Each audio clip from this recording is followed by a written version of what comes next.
Mus'ab bin Umair adalah salah seorang di antara para sahabat Nabi. Dia seorang remaja Quraisy terkemuka, gagah dan tampan, penuh dengan jiwa dan semangat kemudaan. Para ahli sejarah melukiskan semangat kemudaannya dengan kalimat, seorang warga kota Makkah yang mempunyai nama paling harum. Mus'ab lahir dan dibesarkan dalam kesenangan dan tumbuh dalam lingkungannya. Mungkin tak seorang pun di antara anak-anak muda Makkah yang beruntung dimanjakan oleh kedua orang tuanya, sebagaimana yang dialami Mus'ab bin Umair. Mungkinkah kiranya anak muda yang serba kecukupan, terbiasa hidup mewah dan manja, jadi buah bibir gadis-gadis Mekah dan menjadi bintang di setiap tempat pertempuran, akan meningkat menjadi tamsil dalam setiap semangat kepahlawanan? Suatu hari, anak muda ini mendengar berita yang telah tersebar luas di kalangan warga Mekah mengenai Muhammad Al-Amin, yang mengatakan bahwa dirinya telah diutus oleh Allah Subhanahu wa Ta'ala sebagai pembawa berita suka maupun duka, sebagai da'i yang mengajak umat untuk beribadah kepada Allah yang Maha Esa.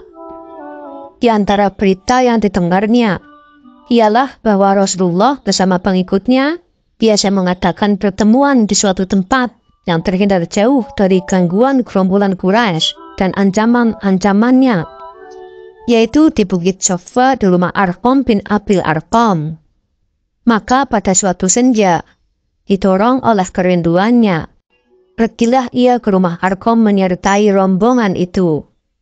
Di tempat itu Rasulullah Shallallahu Alaihi Wasallam sering berkumpul dengan para sahabatnya, mengajarkan kepada mereka ayat-ayat Al-Quran dan mengajak mereka beribadah kepada Allah yang Maha Akbar. Baru saja Mus'ab mengambil tempat duduknya, ayat-ayat Al-Quran mulai mengalir dari kalbu Rasulullah, bergema mulai kedua bibirnya dan sampai ke telinga, meresap di hati para pendengar. Di senja itu, Mus'ab pun terpesona oleh untaian kalimat Rasulullah yang tepat menemui sasaran di kalbunya. Khunais binti Malik, dia adalah ibunda Mus'ab, adalah seorang yang berkepribadian kuat dan pendiriannya tak dapat ditawar atau diganggu-gugat. Dia wanita yang disegani, bahkan sangat ditakuti. Ketika Mus'ab memeluk Islam, tiada satu kekuatan pun yang ditakuti dan dikhawatirkannya selain ibunya sendiri. Bahkan walau seluruh penduduk Mekah berserta berhala-berhala, para pembesar dan padang pasirnya berubah rupa menjadi satu kekuatan yang menakutkan, yang hendak menyerang dan menghancurkannya. Tentulah Mus'ab akan menganggapnya sebagai hal yang sepele, tapi tantangan dari ibunya bagi Mus'ab tidak dapat dianggap kecil. Ia pun segera berpikir keras dan mengambil keputusan untuk menyembunyikan keislamannya sampai terjadi sesuatu yang dikehendaki oleh Allah. Demikianlah ia seringkali bolak-balik ke rumah Arqam menghadiri majelis Rasulullah, sedangkan hatinya merasa bahagia dengan keimanan dan bersedia menebusnya dengan amarah ibunya yang belum mengetahui berita keislamannya. Akan tetapi di kota Makkah tiada rahasia yang tersembunyi, apalagi dalam suasana seperti itu.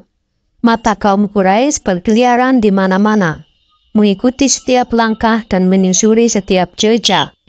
Kebetulan seorang yang bernama Utsman bin Talhah melihat Mus'ab memasuki rumah Arqam secara sembunyi. Kemudian pada hari yang lain dilihatnya pula ia sholat seperti Nabi Muhammad Shallallahu Alaihi Wasallam. Secepat kilat ia menemui ibu Mus'ab dan melaporkan berita yang dijamin kebenarannya itu. Berdirilah Mus'ab di hadapan ibu dan keluarganya, serta para pembesar Makkah yang berkumpul di rumahnya. Dengan hati yang yakin dan pasti, dibacakanlah ayat-ayat Al-Quran yang disampaikan Rasulullah untuk mencuci hati nurani mereka, mengisinya dengan hikmah dan kemuliaan, kejujuran dan ketakwaan.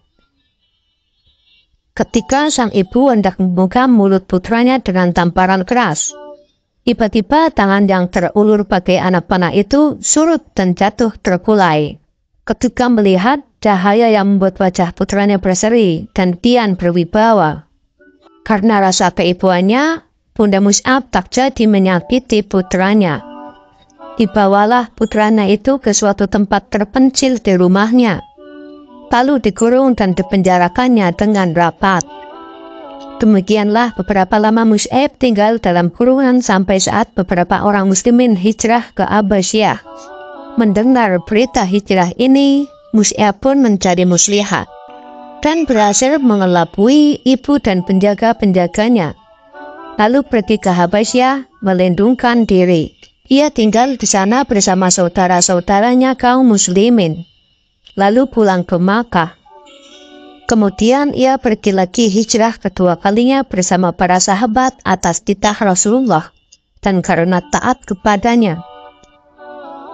Pada suatu hari, ia tampil di hadapan beberapa orang muslimin yang sedang duduk sekeliling Rasulullah Shallallahu Alaihi Wasallam. Demi memandang Mus'ab, mereka menundukkan kepala dan memejamkan mata. Sementara beberapa orang matanya basah karena duka. Mereka melihat Mus'ab memakai jubah usang yang bertambal-tambal. Padahal belum lagi hilang dari ingatan mereka pakaiannya sebelum masuk Islam. Tak ubahnya kembang di taman, berwarna-warni dan menghamburkan bau yang wangi. Adapun Rasulullah menatapnya dengan pandangan penuh arti, disertai cinta kasih dan syukur dalam hati. Pada kedua bibirnya tersungging senyuman mulia, seraya berkata, "Dahulu aku melihat Mus'ab ini tak ada yang mengimbangi dalam memperoleh kesenangan dari orang tuanya. Kemudian ditinggalkannya semua itu demi cintanya kepada Allah dan Rasulnya." Suatu saat Mus'ab dipilih Rasulullah untuk melakukan suatu tugas maha penting saat itu. Ia menjadi duta atau utusan Rasul ke Madinah untuk mengajarkan agama Islam kepada orang-orang Ansor yang telah beriman dan berbaiat kepada Rasulullah di Bukit Aqobah. Di samping itu, ia juga mempersiapkan kota Madinah untuk menyambut hijrah Rasulullah sebagai peristiwa besar. Sebenarnya, di kalangan sahabat ketika itu masih banyak yang lebih tua, lebih berpengaruh dan lebih dekat hubungan kekeluargaannya dengan Rasulullah daripada Mus'ab.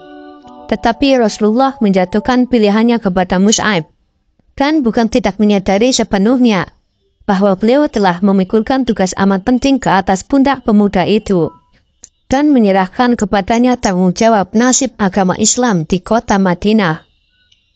Mus'ab memikul amanat itu dengan bekal karunia Allah kepadanya, berupa pikiran yang cerdas dan budi yang luhur.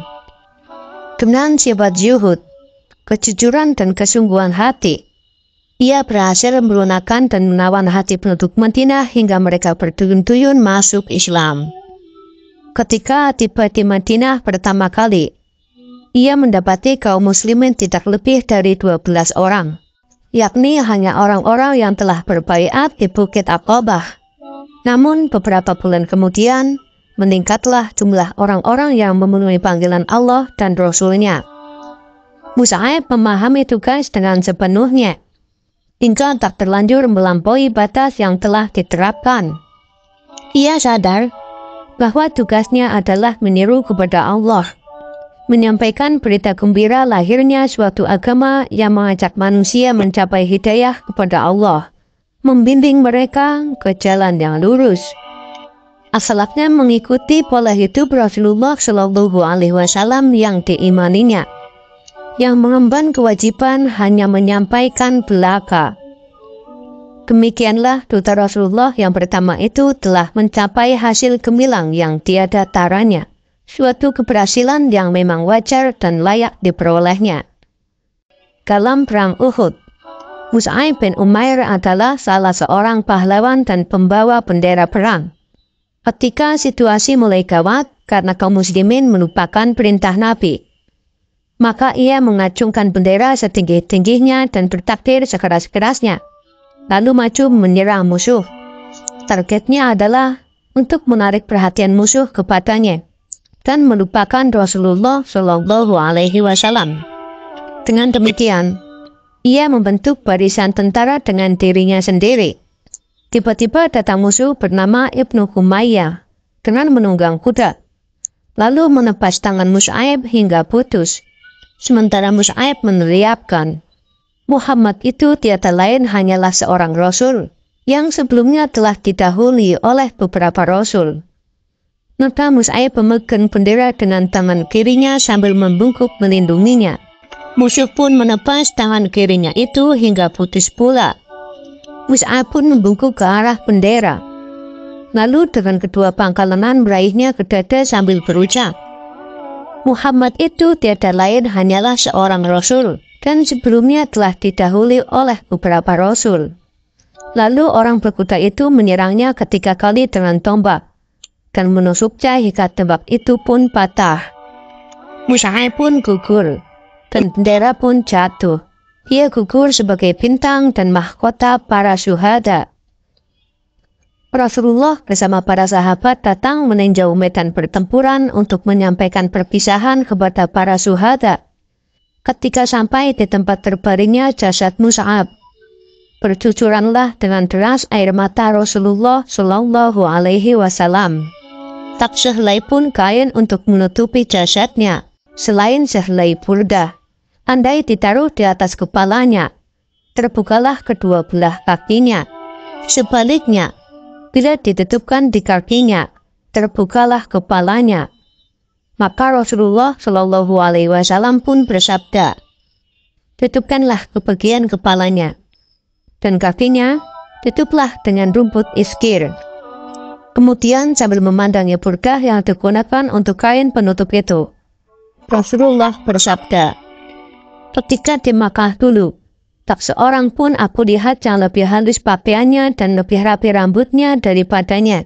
Tetapi sekarang ini, dengan rambutmu yang kusut masai, hanya dibalut sehelai burdah, setelah melayangkan pandang ke arah medan laga serta para syuhada.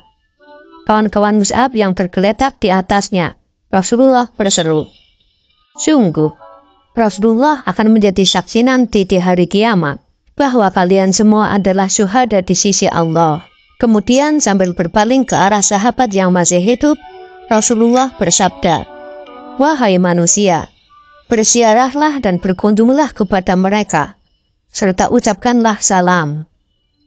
Demi Allah yang menguasai nyawaku, tak seorang muslim pun sampai hari kiamat yang memberi salam kepada mereka. Pasti mereka akan membalasnya.